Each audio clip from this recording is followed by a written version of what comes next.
χωράφι αυτό, αυτή τη στιγμή η ποικιλία που καλλιεργώ είναι από την οικογένεια Σπύρου που λέγεται Αρμονία. Την ποικιλία αυτή την καλλιεργώ 2 χρόνια και είμαι πάρα πολύ ευχαριστημένος.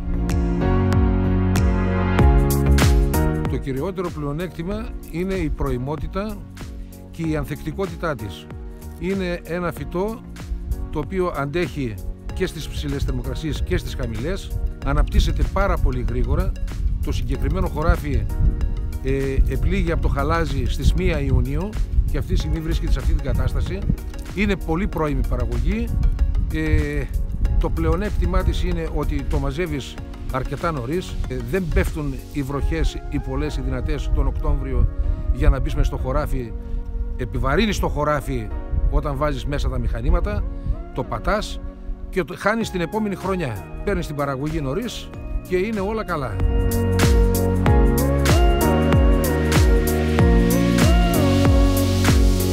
Η προημότητα για μένα είναι ότι διασφαλίζω νωρίς την παραγωγή μου, την αποθηκεύω ή την πουλώ, τελειώνω νωρίς τις εργασίες μέσα από το χωράφι, δεν πατάω το χωράφι σε περίπτωση που θα βρέξει μέσα στον Οκτώβριο κτλ. Και είναι ό,τι καλύτερο για μένα προσωπικά.